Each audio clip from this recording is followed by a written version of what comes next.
नमस्कार। आदर्श शिक्षण संस्थान ऑनलाइन क्लास में आपका स्वागत है। कक्षा 5 के पर्यावरण विषय में आज हम पाठ 19 का अध्ययन करेंगे, जिसका शीर्षक है जब आई आपदा। इसके पहले वीडियो में हमने भूकंप, बाढ़ जो आता है, अचानक प्राकृतिक आपदा, उसके बारे में विस्तृत वर्णन बताया था। उसी के बारे में कि जब बाढ़ चली जाती है उसके बाद का दृश्य अब बताया जा रहा है कि कितने ही घर बेघर हो जाते हैं, यानी उनके सामान सब पानी में बह जाते हैं। उनके जो खाने पीने के, पहनने के सब सामान जो पानी में बहने के बाद उनकी क्या स्थिति होती है, तो उसके बारे में अब बताया जा रहा है कि कुछ दिनों के में बाढ़ का पानी उतर गया। ये सारा नज़ारा मैं देख रहा था। मैंने देखा कि सब लोग वापस अपने गाँव पहुँचे। अब क्या पानी चला गया तो वापस तो अपने गाँव आएंगे ही। वहाँ की हालत बहुत ही ख़राब हो गई थी। जो कच्ची झोपड़ियाँ थी, नामो निशान ही नहीं था। यानी जो कच्ची झोपड़ियाँ होती है वो पानी के अंदर हल्की होती है, तो पानी में बहकर वो चली गई थी कहीं और। कुछ कच्चे मकान की टूटी फूटी दीवारें भी बची थी। यानी जो मकान कच्चे होते हैं वो तो पूरे टूट टूट के उनकी दीवारें नीचे गिर गई थी। कुछ पक्के मकानों को भी नुकसान पहुँचा था।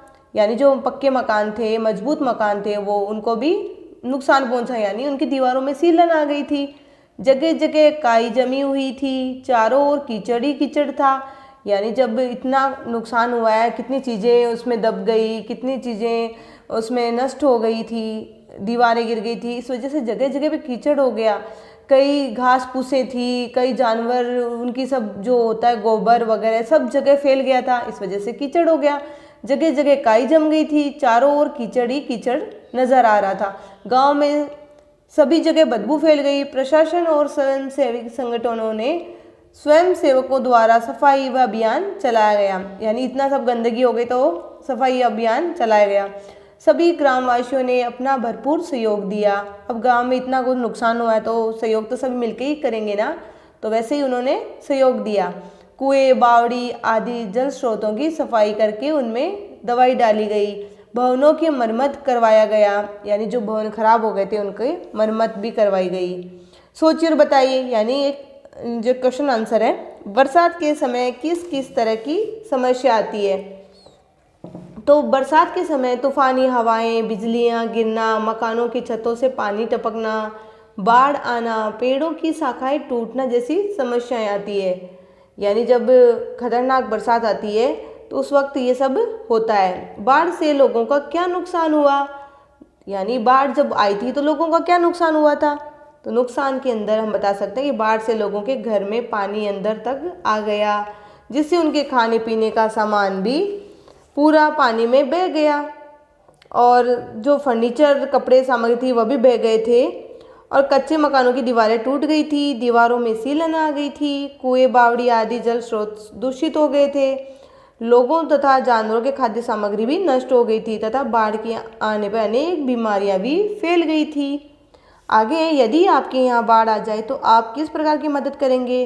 तो हम बाढ़ पीड़ितों के खाने पीने की वस्तुएं, दवाइयाँ, टेंट लगाकर अस्थायी आवास की व्यवस्था भी करेंगे। बाढ़ जैसी आपदा से बचने के लिए क्या किया जा सकता है। बाढ़ जैसी आपदा से बचने के लिए मिट्टी से भरे हुए कट्टों को चारों तरफ लगा दिया जाता है, जिससे पानी नहीं आ सके। सरकार द्वारा बांध बनाकर भी बाढ़ जैसी आपदा से बचा जाता है। इसके अतिरिक्त गांव एवं आसपास के प्राकृतिक बहाव क्षेत्र में खड़े किए गए अवरोधों को भी हटाया जाता है। आगे, आपके गांव में के आसपास पानी के प्राकृतिक बहाव क्षेत्र में क्या अवरोध है, उन्हें हटाने के लिए क्या करना चाहिए। तो हमारे गांव में आसपास पानी के प्राकृतिक बहाव क्षेत्र में बस्तियां व कारखाने अवरोधक है। उन्हें हटाने के लिए कानून का सहारा लेना चाहिए तथा बस्ती एवं कारखाने वालों को दूसरे स्थान दे देना चाहिए। यानी जब असुविधा होती है तो हमें जगह परिवर्तन कर लेना चाहिए, क्योंकि हमारा पहला कर्तव्य है कि सभी सुरक्षित रहे और स्वस्थ रहे। क्यों, हमारे समाज में अगर कोई बीमारी फैलती है तो वो सभी को लग जाती है। इसलिए हमें इन सब चीज़ों का व्यवस्था करनी चाहिए। और बाढ़ आने पर कई घर बेघर हो जाते हैं, कई मर भी जाते हैं। तो ऐसी स्थिति में हमें एक दूसरे की सहायता करनी चाहिए।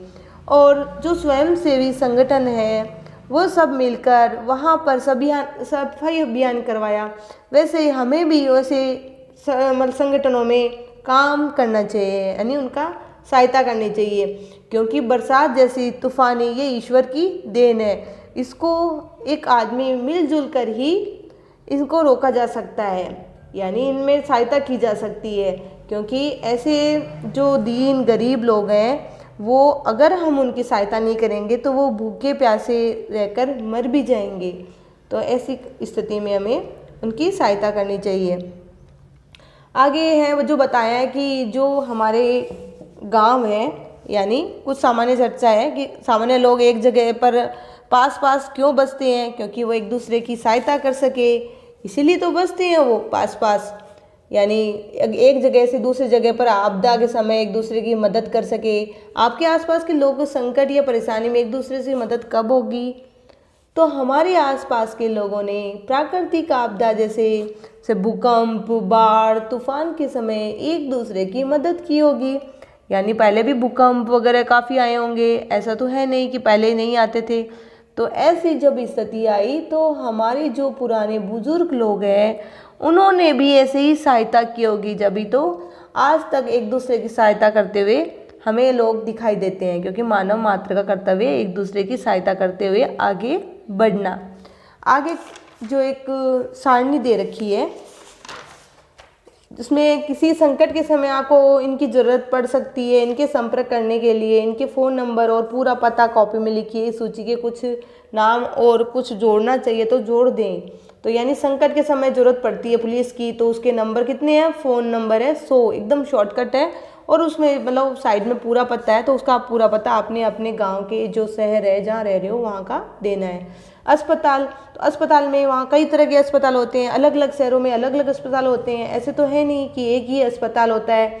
तो आपके शहर में जो अस्पताल है उसका आपको उसमें नाम लिखना है और उसका एड्रेस लिखना है, यानी उसका पता लिखना है कि वो कहाँ है, कहाँ स्थित है वो। एम्बुलेंस की आपको पता ही है 108 नंबर है, इसलिए शॉर्टकट छोटे नंबर दिए गए जिससे आपको याद रह सके। और उसका स्थान भी लिखना है कि कहाँ पर आपको एम्बुलेंस मिलेगी, उसका स्थान लिखना है। अग्निशमन केंद्र कौन सा है, अलग अलग गांव शहरों में अलग अलग होता है, उसका नंबर, फ़ोन नंबर और आपको एड्रेस में लिखना है। पिछले कुछ महीनों के अखबार से दुनिया में आए तूफान, बाढ़, भूकंप, आगजनी जैसी आपदाओं के बारे में चित्र व समाचार इकट्ठा कीजिए, इन्हें चार्ट पर चिपकाकर कक्षा में लगाइए। यानी ये आपको कक्षा में ये चार्ट, ये भूकंप वगैरह इनके सबके जैसी बातों के चित्र बनाकर फिर एक चार्ट बनाकर कक्षा में लगाना है, जो आप खाली समय में बनाकर लगाएंगे। भूकंप आने पर घर से बाहर खुले में आना चाहिए। यानी इस पाठ में आपने क्या पढ़ा उसका एक सारांश रूप में दिया हुआ है कि भूकंप आने पर घर से बाहर खुले में आना चाहिए। यानी खुले में जब आप आएंगे तो आपके ऊपर कोई मकान की छत या कुछ और भारी भरकम कोई चीज़ नहीं गिरेगी, या फिर हमें एक टेबल, जो मजबूत टेबल है या फिर कोई बड़ी लोह की टेबल है उसके नीचे बैठ जाना चाहिए। अगर जो टूटेगा, कोई ऊपर आके जो पट्टी वगैरह कुछ गिरेगी तो वो टेबल पे गिरेगी, नीचे आप सेफ रहेंगे, मजबूत रहेंगे। इसलिए ऐसे स्थान पर बैठना चाहिए जहाँ पर हमारे पास कुछ गिरे नहीं ऊपर से। प्राकृतिक आपदा के समय पीड़ितों की मदद करनी चाहिए। यानी जो प्राकृतिक आपदा आती है, भूकंप, ये सब तूफानी, जो बाढ़, ऐसी स्थिति में वो लोग घर से बेघर हो जाते हैं, उनका सब सामान नष्ट हो जाता है, उनके खाने पीने का, रहने का। तो ऐसी स्थिति में हमें गरीब लोगों की सहायता करनी चाहिए, उन्हें पूरा का पूरा अपनी तरफ से बन सके उतनी सहायता करनी चाहिए। फिर जाना समझा। अब बताइए भूकंप से आप क्या समझते हैं? यानी अभी पूरा पाठ ही अभी बताया गया कि आप भूकंप में मतलब बताया गया कि क्या क्या होता है, कैसी स्थिति हो जाती है। तो इसके अंदर आप क्या समझते हैं कि भूकंप जमीन के अंदर हलचल के कारण आता है। यह एक विनाशकारी प्राकृतिक आपदा है जिससे जमीन में दरारें पड़ती है। जमीन घसने के कारण पृथ्वी का कुछ भाग हिलने लग जाता है। दूसरा, भूकंप से होने वाली 5 हानियाँ। भूकंप से घरों की दीवारें दरार पड़ जाती है, धरती हिलने लग जाती है, इमारतें गिरती है, हजारों लोग मवेशी दबकर मर जाते हैं, भूकंप से मरे लोगों को महामारी फैलने लगती है। ये सब बता सकते हैं। तीसरा, बाढ़ आने के 2 कारण। एक तो मूसलाधार वर्षा आ जाती है, एक बांध टूटने से बाढ़ आ जाती है। फिर है बाढ़ के समय सुरक्षा कैसे की जा सकती है। तो हम बता सकते हैं कि बाढ़ के समय ऊंचे स्थलों पर या भवनों पर, धर्मशालाओं पर, सरकारी भवनों में जाकर रहना चाहिए। बाढ़ पीड़ितों को रस्सी की सहायता से तैरकर नाव से बाढ़ के भवन से निकालना चाहिए तथा राहत शिविरों की स्थापना कर बाढ़ पीड़ितों के अस्थायी आवास और चिकित्सा तथा खाने पीने व दवाइयों का प्रबंध बाढ़ के समय सुरक्षा की जा सकती है। यानी जब बाढ़ आती है तो उस वक्त में हमें ये सब उनकी व्यवस्था करनी चाहिए। यही हमारा कर्तव्य होता है कि दूसरों की सहायता करना।